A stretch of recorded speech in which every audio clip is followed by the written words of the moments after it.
Indian സേനയിലേക്ക് officer ആവാൻ എല്ലാ ഉദ്യോഗാർത്ഥികൾക്കും അതിയായ ആഗ്രഹമുണ്ട്. എൻ്റെ ഇന്നത്തെ ഒരു വീഡിയോ അതിനെക്കുറിച്ച് മാത്രമാണ്. എന്താണ് ഓഫീസർ റാങ്ക്, അതായത് നമ്മൾ NDA, CDS, അതായത് ഏതൊക്കെ വഴിയിൽ കൂടിയാണ് നമുക്ക് ഓഫീസർ ആവാൻ പോകുന്നത്. അതിനു മുന്നേ നമുക്ക് ഏറ്റവും പ്രധാനപ്പെട്ട ഒരു കാര്യം എന്നുള്ളത് എക്സാം ക്ലിയർ ചെയ്യാൻ എളുപ്പമാണ്. ഫുള്ളി കോൺഫിഡൻസ് ഉള്ള ഒരു ഉദ്യോഗാർത്ഥിയാണെങ്കിൽ, അതായത് at least 1 year preparation NDA level, അതായത് 10th കഴിഞ്ഞ ഉടനെ തന്നെ ഒരു കുട്ടി ഓഫീസർ തസ്തികയിലേക്ക് പ്ലാൻ ചെയ്യുന്നുണ്ടെങ്കിൽ പോലും ഈ ഒരു 2 വർഷം എന്നുള്ളത് മിനിമം അതിന് അനിവാര്യമാണ്. അതിനേക്കാൾ ഉപരിയായിട്ടുള്ള ഒരു കാര്യമാണ് SSB ഇൻ്റർവ്യൂവിനെ കുറിച്ചിട്ടുള്ള അവയർനെസ്.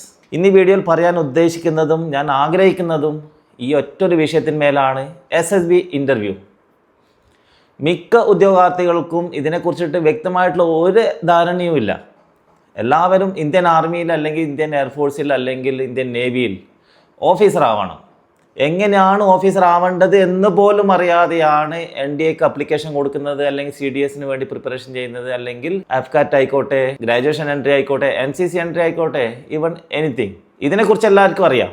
അതായത് NCC special entry, C certificate ഉള്ള ഉദ്യോഗാർത്ഥികൾക്ക് എക്സാം വേണ്ട. ബട്ട് SSB ഇൻ്റർവ്യൂ, കാരണം നിരവധി കോളുകളാണ് വരുന്നത്. സാർ എനിക്ക് NDAയുടെ ക്ലാസ് ഉണ്ടോ, അല്ലെങ്കിൽ CDSൻ്റെ ക്ലാസ് ഉണ്ടോ, അല്ലെങ്കിൽ ഗ്രാജുവേഷൻ എൻട്രിയുടെ ക്ലാസ് ഉണ്ടോ, അല്ലെങ്കിൽ PG ലെവലുള്ള ക്ലാസ് ഉണ്ടോ. ഇത്തരം കോളുകൾ വരുമ്പോൾ ഞാൻ ആദ്യം തന്നെ ചോദിക്കുന്ന ഒരു ചോദ്യമാണ് SSB ഇൻ്റർവ്യൂവിനെ കുറിച്ച് അറിയോ എന്നുള്ളത്. ഇതിൽ 90% ഉദ്യോഗാർത്ഥികൾക്കും SSB ഇൻ്റർവ്യൂവിനെ കുറിച്ചിട്ട് എന്താണെന്ന് കേട്ടത് പോലുമില്ല.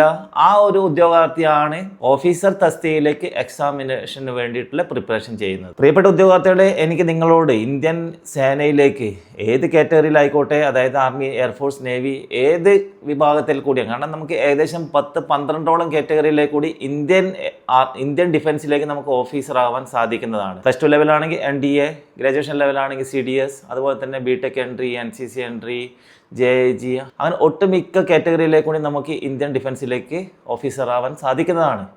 എങ്കിൽ നിങ്ങൾ ഇതിനെക്കുറിച്ച് ചിന്തിക്കുന്നതിന് മുന്നേ തന്നെ നമുക്ക് ആദ്യം അറിയേണ്ട ഒരു കാര്യമാണ് SSB ഇൻ്റർവ്യൂസ്, അതായത് സർവീസ് സെലക്ഷൻ ബോർഡ്. ഇതിനെക്കുറിച്ചുള്ള വ്യക്തമായിട്ടുള്ള ധാരണയുണ്ടെങ്കിൽ മാത്രമേ നിങ്ങൾക്ക് ഈ ഒരു എക്സാം ക്ലിയർ ചെയ്തത് കൊണ്ട് തന്നെ കാര്യമുള്ളൂ. അപ്പോൾ ഉയർന്നു വരുന്നൊരു ചോദ്യം ഉണ്ടാവും, എല്ലാം അറിഞ്ഞത് കൊണ്ടാണോ എല്ലാവരും ഈ ഒരു എക്സാമിനേഷന് വേണ്ടിയിട്ട് പ്രിപ്പറേഷൻ ചെയ്യുന്നത് എന്നുള്ളത്. അല്ല. എങ്കിലും 99% നിങ്ങൾ എൻട്രൻസ് എക്സാമിനേഷൻ്റെ കൂടെ തന്നെ SSB ഇൻ്റർവ്യൂ, അതായത് 5 ദിവസത്തെ പ്രോഗ്രാമാണ് ഈ SSB ഇൻ്റർവ്യൂ എന്ന് പറയുന്നത്. അല്ലാതെ ഒരു ഇൻ്റർവ്യൂ മാത്രമല്ല. ഒട്ടുമിക്ക ഉദ്യോഗാർത്ഥികൾക്കും ഉള്ളതാണ് ഫിസിക്കൽ ടെസ്റ്റ് ഉണ്ടോ എന്നുള്ളത്. അതായത് അവർക്ക് ഇതിനെക്കുറിച്ചിട്ടുള്ള വ്യക്തമായ ഒരു അവയർനെസ്സും ഇല്ല എന്നുള്ളത്, ഒരു നോളജും ഇല്ല ഇവർക്ക്. ചുമ്മാ NDA, CDS അല്ലെങ്കിൽ NCC സ്പെഷ്യൽ എൻട്രി, സർ ഞാൻ NCC സർട്ടിഫിക്കറ്റ് ഉണ്ട്, അതിൽ A ഗ്രേഡാണ്, എങ്കിൽ പോലും അത്തരം കുട്ടികൾക്ക് പോലും ഈ SSB ഇൻ്റർവ്യൂവിനെ കുറിച്ചിട്ട് അറിയുന്നില്ല എന്നുള്ളത് കേൾക്കുമ്പോൾ തന്നെ വലിയൊരു വിഷമം വരുന്നൊരു കാര്യം തന്നെയാണ്. ഈ ഒരു വീഡിയോയിൽ നെഗറ്റീവായിട്ടുള്ളൊരു കാര്യമല്ല ഞാൻ പറയാൻ ഉദ്ദേശിക്കുന്നത്.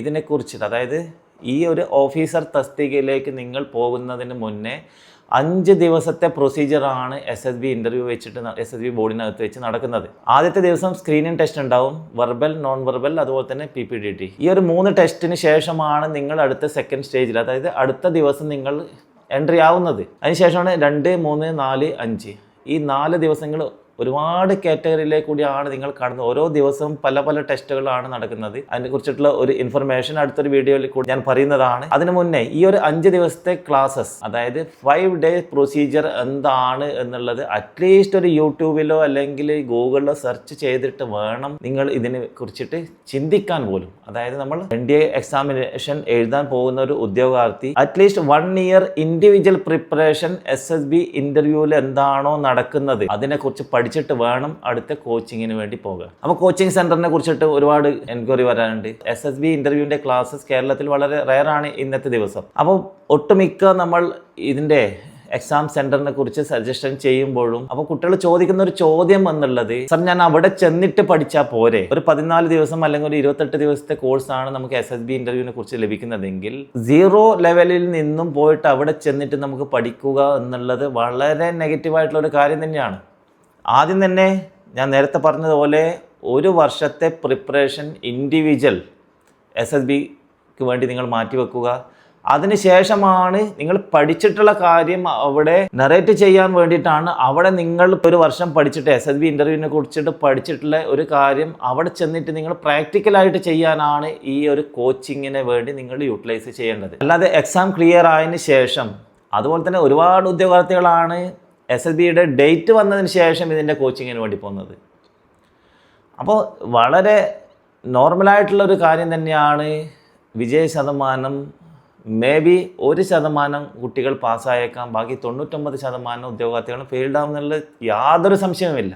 അതുകൊണ്ട് പ്രിയപ്പെട്ട ഉദ്യോഗാർത്ഥികളെ, നിങ്ങൾ ഈ ഒരു ഓഫീസർ ലെവലിലേക്ക് ചിന്തിക്കുന്നതിന് മുന്നേ തന്നെ SSBയുടെ കുറിച്ചും വളരെ വ്യക്തമായിട്ടുള്ള നോളജ് വച്ചിട്ട് വേണം നിങ്ങൾ മുന്നോട്ടേക്ക് പ്രിപ്പറേഷൻ ചെയ്യാൻ. എങ്കിൽ മാത്രം, കാരണം ഈ ഒരു 5 days പ്രൊസീജിയർ എന്നുള്ളത് വളരെ നോർമലായിട്ട് തോന്നിയെങ്കിൽ പോലും, കാരണം എക്സാമിനേഷനേക്കാൾ കൂടുതലാണ് നമ്മൾ അതിന് പ്രിയോറിറ്റി കൊടുക്കേണ്ടത് എന്നാണ് ഞാൻ പറയാൻ ഉദ്ദേശിക്കുന്നത്. അങ്ങനെ കൊടുത്തേ പറ്റൂ, എങ്കിൽ മാത്രമേ നമുക്കതിനെ ഓവർകം ചെയ്യാൻ സാധിക്കുകയുള്ളൂ. അപ്പോൾ നിങ്ങൾ ഈ ഒരു 10th ലെവൽ കഴിഞ്ഞു 10ാം ക്ലാസ്സിന് ശേഷം തന്നെ ഈ ഒരു പ്രിപ്പറേഷൻ, അല്ലാതെ ലാസ്റ്റ് ഘട്ടത്തിൽ പോയിട്ടാണ് എനിക്ക് ഡേറ്റ് വന്നു, ഒരു 2 ആഴ്ച സമയം കിട്ടി, ആ ഒരു 2 ആഴ്ച പോയിട്ട് നിങ്ങൾ ഇപ്പം ദെറാദൂണിൽ അല്ലെങ്കിൽ ഡൽഹിയിൽ അല്ലെങ്കിൽ ബാംഗ്ലൂർ അല്ലെങ്കിൽ മഹാരാഷ്ട്ര പൂനെയിലൊക്കെയാണ് മാക്സിമം കേരളത്തിലെ ഉദ്യോഗാർത്ഥികൾ പോയിട്ട് പഠിക്കുന്നത്. കാരണം ഇതിനെക്കുറിച്ചിട്ട് എല്ലാവർക്കും ഇതിനെക്കുറിച്ചിട്ടുള്ള വ്യക്തമായിട്ടുള്ള ധാരണയില്ല. വേറെ എന്നുള്ളത് നല്ല ഹൈലി കോസ്റ്റബിളാണ്. വേറൊരു കാര്യം പറയാനുള്ളത് വെച്ചാൽ SSBയുടെ പ്രോപ്പർ ക്ലാസ്സസിന് എന്നുള്ള നല്ലൊരു വാല്യുബിളായിട്ടുള്ള നല്ലൊരു കോസ്റ്റബിളായിട്ടുള്ള കോഴ്സ് തന്നെയാണ്. ഒട്ടുമിക്ക സ്ഥലത്തും 5000 10,000 ഈ ഒരു ബേസിക് ആയിട്ടുള്ള കാര്യങ്ങൾ പറഞ്ഞു കൊടുക്കാറുണ്ട്. എങ്കിൽ പോലും നിങ്ങൾ വ്യക്തമായിട്ടുള്ള അറിവുള്ളൊരു ഉദ്യോഗാർത്ഥിയാണെങ്കിൽ നിങ്ങൾ അതായത് പേര് കേട്ടിട്ടുള്ള സ്ഥാപനത്തിൽ തന്നെ പോയിട്ട് വ്യക്തമായിട്ടുള്ള അവിടെ അന്വേഷിച്ചതിന് ശേഷം മാത്രം നിങ്ങളവിടെ ജോയിൻ ചെയ്യുക. എങ്കിൽ മാത്രമേ നിങ്ങൾക്ക് ക്ലിയർ കട്ടായിട്ടുള്ള ഓരോ ഇൻഫർമേഷനും ഒരു 5 days പ്രൊസീജിയർ എന്നുള്ള ഫസ്റ്റ് ഡേ ഓൺവേർഡ്സ് എന്നുള്ളത് നിങ്ങൾക്ക് ചെയ്യാൻ പറ്റത്തുള്ളൂ. അല്ലാത്തൊരു കുട്ടി, അതായത് SSBനെ കുറിച്ച് ഒന്നും അറിയത്തില്ല, ആ കുട്ടി എന്ത് ചെയ്യും? അവിടെ ചെന്നിട്ടാണ് SRT, WIT, PPDT, command task, individual task, ഇത്തരം കാര്യങ്ങൾ കേൾക്കുമ്പോൾ തന്നെ ടോട്ടലി പസലാവും. അതുപോലെ തന്നെയാണ് നിങ്ങൾ ഇതിൻ്റെ ഇമ്പോർട്ടൻ്റ് ആയിട്ടുള്ളൊരു കാര്യം, ഇംഗ്ലീഷ് കമ്മ്യൂണിക്കേഷൻ വളരെ മസ്റ്റായിട്ടുള്ളൊരു കാര്യം തന്നെയാണ്. ബിക്കോസ് ഞാൻ 5 തവണ SSB ഫെയിലിയറാണ്. അപ്പോൾ എനിക്ക് ഫസ്റ്റ് ടൈം തന്നെ തോന്നിയിട്ടുണ്ടായിരുന്നു ലാക്ക് ഓഫ് ഇംഗ്ലീഷ് എന്നുള്ളതിൻ്റെ ബേസിലാണ് ഞാൻ ഔട്ടായി എന്നുള്ളത്. കാരണം നമുക്ക് ഉള്ളിൽ ഒരുപാട് നോളജ് ഉണ്ടാവാം, ബട്ട് അതിനെ നറേറ്റ് ചെയ്യാനും എക്സ്പ്രസ് ചെയ്യാനും നമുക്ക് ലാംഗ്വേജിൻ്റെ ഒരു പ്രശ്നം വളരെ ക്ലിയർ കട്ടായിട്ട് നമ്മുടെ മുന്നിൽ വരുന്ന ഒരു ഓബ്സ്റ്റക്കിൾ തന്നെയാണ്. ആയതിനാൽ SSB അല്ലെങ്കിൽ ഓഫീസർ തസ്തികയിലേക്ക് ചിന്തിക്കുന്ന ഒരു കുട്ടി പോലും അതേ ദിവസം തൊട്ട് തന്നെ ഇംഗ്ലീഷ് സബ്ജക്റ്റിനെ മാക്സിമം കവർ ചെയ്യാൻ ശ്രമിക്കുക. ഇംഗ്ലീഷ് സബ്ജക്റ്റ് പഠിക്കുക എന്നുള്ളതല്ല കമ്മ്യൂണിക്കേഷൻ സ്കിൽ. എങ്കിൽ മാത്രമേ നമുക്ക് നമ്മുടെ ഉള്ളിലുള്ള, അതായത് നമ്മുടെ ഒരു ടോപ്പിക്കിനെ കുറിച്ച് സംസാരിക്കണമെന്നുണ്ടെങ്കിൽ നമുക്ക് വ്യക്തമായിട്ട് ഉള്ളിൽ അറിയാതിരിക്കാം, ബട്ട് അതിനെ ഇംഗ്ലീഷിനകത്ത് നമുക്ക് എക്സ്പ്രസ് ചെയ്യാനുള്ളൊരു കഴിവില്ല എങ്കിൽ നമ്മൾ ടോട്ടലി ഫെയിൽഡാണ്. അതുകൊണ്ട് കമ്മ്യൂണിക്കേഷൻ ഓഫ് ഇംഗ്ലീഷ്, അതും സംസാരിക്കാനുള്ളത് മസ്റ്റായിട്ട് നമുക്ക് അവയർനെസ് ഉണ്ടായേ പറ്റുള്ളൂ. അടുത്തൊരു ലെവലാണ് നമ്മുടെ ഇൻഡിവിജ്വൽ ക്യാരക്ടർ.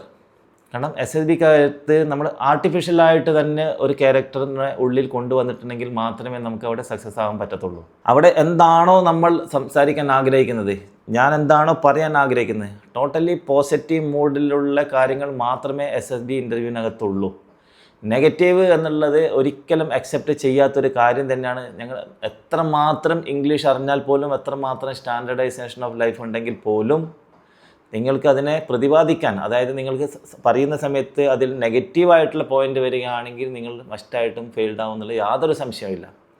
അതുകൊണ്ട് ഓരോ ഇൻഡിവിജ്വലും ആദ്യം തന്നെ ഫസ്റ്റ് പോയിൻ്റാണ് കമ്മ്യൂണിക്കേഷൻ. അതുപോലെ തന്നെ വേൾഡ് വൈഡ് ആയിട്ടുള്ള അവയർനെസ് നിർബന്ധമായി ഉണ്ടേ പറ്റും. കാരണം എന്താണ് അവിടെ നമുക്ക് സംസാരിക്കാൻ പറ്റുന്നത്, എന്തൊക്കെയാണ് അവിടെ ചോദിക്കുന്നത്, ഒരിക്കലും നമുക്ക് അതിനെക്കുറിച്ചിട്ട് കാൽക്കുലേറ്റ് ചെയ്യാൻ സാധിക്കുന്നതല്ല. അതുകൊണ്ട് നിങ്ങൾ ഈ ഒരു കാര്യം മനസ്സിലാക്കുക. 5th ഡേ കോൺഫറൻസിന് പോകുമ്പോഴേക്കും നിങ്ങളുടെ ടോട്ടലി കാൽക്കുലേറ്റ് ചെയ്തിട്ടാണ് അവരുടെ ടേബിളിനകത്ത് വരുന്നത്. അതിനുശേഷം മാത്രമാണ് ഒരു ഇൻട്രാക്ഷൻ ലാസ്റ്റ് 5 days പ്രൊസീജിയർ 5ാമത്തെ ദിവസം അവിടെ നിങ്ങളുടെ ഇൻ്റർവ്യൂവിനകത്ത് ചോദിക്കുന്നതും അതുപോലെ തന്നെ സംസാരിക്കുന്നതും. അപ്പോൾ അതിനെക്കുറിച്ചിട്ട് അറിയാത്തൊരു കുട്ടിയാണെങ്കിൽ അവിടെ എന്താണ് വേണ്ടത് എന്ന് പോലും അറിയാതെ അവിടെ പോയിട്ട് ടോട്ടലി പസലാവും. First day may be chance ഉണ്ടാവും, അത് വെർബൽ നോൺ വെർബൽ അതുപോലെ തന്നെ PPTT ഒക്കെ ചെയ്യുന്ന സമയത്ത്, ഗ്രൂപ്പ് ഡിസ്കഷൻ ചെയ്യുന്ന സമയത്ത് ചിലപ്പോൾ പാസ്സായേക്കാം. ബട്ട് അടുത്ത ദിവസങ്ങളിൽ എന്തൊക്കെയാണ് എന്നുള്ളതിനെ കുറിച്ചിട്ട് അറിയാതെ പോവുകയാണെങ്കിൽ ഒരു സംശയമില്ല അവർ ഫെയിൽഡ് ആവും എന്നുള്ളതിൽ. എനിക്ക് ഇന്ന് ഈ ഒരു സന്ദർഭത്തിൽ പറയാൻ ആഗ്രഹിക്കുന്നത് എന്താണെന്ന് വെച്ചാൽ, ഞാൻ ഒരുപാട് നാളായിട്ട് വിചാരിക്കുന്നുണ്ടായിരുന്നു ഈ ഒരു വീഡിയോ ഇടണം എന്നുള്ളത്. പ്രിയപ്പെട്ട ഉദ്യോഗാർത്ഥികളെ, പ്രിയപ്പെട്ട രക്ഷിതാക്കളെ, നിങ്ങൾക്കും ആഗ്രഹമുണ്ടാവും നിങ്ങളുടെ മക്കളെ ഓഫീസർ തസ്തികയിലേക്ക് അപ്ലിക്കേഷൻ കൊടുപ്പിക്കാനും ഓഫീസറായിട്ട് കാണാനും. അതുപോലെ തന്നെ ഇൻഡിവിജ്വലിന് താല്പര്യം ഉണ്ടായേക്കാം, നല്ലൊരു ബിക്കം എന്നെ ആർമി ഓഫീസർ അല്ലെങ്കിൽ എയർഫോഴ്സ് ഓഫീസർ, നേവൽ ഓഫീസർ. ഇതൊക്കെ നല്ല രസം തന്നെയുള്ളൊരു കാര്യം തന്നെയാണ്. ബട്ട് നിങ്ങളുടെ ആഗ്രഹത്തിനോടൊപ്പം തന്നെ അതിൻ്റെ ഫുള്ളി കോൺഫിഡൻസോട് കൂടിയുള്ള പ്രിപ്പറേഷൻ ഉണ്ടെങ്കിൽ മാത്രമേ നിങ്ങൾക്ക് ഈ ഒരു എയിം അച്ചീവ് ചെയ്യാൻ സാധിക്കുകയുള്ളൂ. അതുകൊണ്ട് ഈ ഒരു ഫീൽഡ് തിരഞ്ഞെടുക്കുന്ന ഇന്ത്യൻ ഡിഫൻസിലേക്ക് ഓഫീസറാവാൻ മാത്രം ആഗ്രഹിച്ചുകൊണ്ട് നടക്കുന്ന ഓരോ ഉദ്യോഗാർത്ഥിയോടും എനിക്ക് ഈ ഒരു നിമിഷം പറയാനുള്ളത്, എക്സാമിനേഷൻ്റെ കൂടെ തന്നെ അതുപോലെ തന്നെ എൻട്രൻസ് എക്സാമിനേഷനെ കുറിച്ച് പറയുകയാണെങ്കിൽ അറ്റ്ലീസ്റ്റ് ഒരു ദിവസം 19 മണിക്കൂറെങ്കിലും നിങ്ങൾ ഇതിനു വേണ്ടി പ്രിപ്പറേഷൻ ചെയ്തിട്ടുണ്ടെങ്കിൽ മാത്രമേ നിങ്ങൾക്ക് എക്സാം പോലും ക്രാക്ക് ചെയ്യാൻ സാധിക്കുകയുള്ളൂ. അതുപോലെ news paper reading, watching news ചാനലുകൾ, ഇതും മസ്റ്റായിട്ട് ഡെയിലി റൊട്ടീൻ എന്നുള്ള രൂപത്തിൽ തന്നെ അതിനും ടൈം കൊടുത്തുകൊണ്ട് അറ്റ്ലീസ്റ്റ് ഒരു 1 hour ന്യൂസ് പേപ്പർ റീഡിങ്ങിന്, English paper the Hindu paper അത് മസ്റ്റ്ലി റീഡ് ചെയ്യുക. അതുപോലെ തന്നെ NDTV ചാനൽ പോലെയുള്ള ഇംഗ്ലീഷ് ന്യൂസ് ചാനലുകൾ നിർബന്ധമായ ഒരു ½ an hour എങ്കിലും അതിൻ്റെ മുന്നിലിരുന്നുകൊണ്ട് കാണുക. അതുപോലെ തന്നെ ഓരോ ടോപ്പിക്കുകളും, നമ്മുടെ കൺമുന്നിൽ കാണുന്ന ഓരോ ടോപ്പിക്കും, അതായത് PPTT എന്നുള്ളൊരു ടെസ്റ്റുണ്ട്, പിക്ചർ പെർസെപ്ഷൻ ഡിസ്ക്രിപ്ഷൻ ടെസ്റ്റ്. അതായത് നമ്മുടെ മുന്നിലൊരു ചിത്രം കാണിക്കും, അത് ബ്ലൈൻഡ് ആയിട്ടുള്ളതായിരിക്കും, അതിനെക്കുറിച്ചിട്ട് നമ്മൾ വർണ്ണിച്ചുകൊണ്ടിട്ടുള്ള നമ്മൾ എഴുതേണ്ടതാണ്. അറ്റ്ലീസ്റ്റ് ഒരു 30 സെക്കൻഡാണ് കാണിക്കുന്നത്. അതിനെക്കുറിച്ച് നമ്മൾ ഒരു 3 മിനിറ്റ് സമയത്തിനുള്ളിൽ നമ്മൾ അതിനെക്കുറിച്ചൊരു സ്റ്റോറി എഴുതണം. ഇതൊക്കെയാണ് നമുക്ക്, അതായത് നമ്മുടെ കൺമുന്നിൽ കാണുന്ന ഓരോ കാഴ്ചപ്പാടിനെയും ഓരോ കാഴ്ചയെയും എന്താക്കണം, നമ്മളൊരു സ്ക്രീനിലെടുത്തുകൊണ്ട് അതിനെ മാക്സിമം യൂട്ടിലൈസ് ചെയ്യുക. അതായത് അതിനെക്കുറിച്ചിട്ടൊരു സ്റ്റോറി എഴുതാനുള്ളൊരു പ്രിപ്പറേഷൻ സ്റ്റാർട്ടിങ് തൊട്ടേ ആരംഭിച്ചിട്ടുണ്ടെങ്കിൽ മാത്രമേ നിങ്ങൾക്ക് ആ ഒരു SSB ഇൻ്റർവ്യൂവിലേക്ക് പോകുമ്പോഴേക്കും പ്രോപ്പറായിട്ട് നിങ്ങൾക്ക് ചെയ്യാൻ പറ്റത്തുള്ളൂ. SSB ഇൻ്റർവ്യൂവിനെ കുറിച്ചിട്ടുള്ളൊരു വീഡിയോ അടുത്തൊരു ദിവസം തന്നെ, ഇപ്പോൾ ടൈം കിട്ടാത്തത് കൊണ്ടാണ് ഇത്രയും ലേറ്റ് ആയത്. കാരണം നിരവധി ഉദ്യോഗാർത്ഥികളാണ് ചോദിക്കാറ്, സാറേ SSBനെ കുറിച്ചിട്ടുള്ള ഒരു വീഡിയോ, അതുപോലെ തന്നെ SSBയിൽ എന്തൊക്കെയാണ് നടക്കുന്നത് എന്നുള്ളത് ഒന്ന് പറഞ്ഞു തരുമെന്ന് ചോദിക്കുന്നത്. ഞാൻ സജസ്റ്റ് ചെയ്യാറുണ്ട്, ഇത്തരം സൈറ്റുകളിൽ പോയാൽ നിങ്ങൾക്ക് ലഭിക്കുമെന്നുള്ളത്. എങ്കിൽ പോലും ഓരോ ഉദ്യോഗാർത്ഥിയോടും ഓരോ രക്ഷിതാക്കളോടും എനിക്ക് ഈ ഒരു അവസരത്തിൽ പറയാനുള്ളത്, നിങ്ങൾ ഇൻഡിവിജ്വലായിട്ട് തന്നെ അറ്റ്ലീസ്റ്റ് 1 വർഷത്തെ പ്രിപ്പറേഷനെങ്കിലും നിങ്ങൾ ഇതിന് കൊടുക്കുക, SSB ഇൻ്റർവ്യൂവിനെ കുറിച്ചിട്ട്. ഓക്കെ, ഈ ഒരു വീഡിയോനകത്ത് നിങ്ങൾക്ക് ഏകദേശം മനസ്സിലായി കാണുമെന്നുള്ളത് പ്രതീക്ഷിക്കുന്നു. SSB ഇൻ്റർവ്യൂവിനെ കുറിച്ചുള്ള 5 days പ്രൊസീജിയറിനെ കുറിച്ചുള്ള വീഡിയോ അടുത്തൊരു വീഡിയോനകത്ത് നറേറ്റ് ചെയ്യുന്നതായിരിക്കും. അതുവരേക്കും എല്ലാവർക്കും ജയ് ഹിന്ദ്.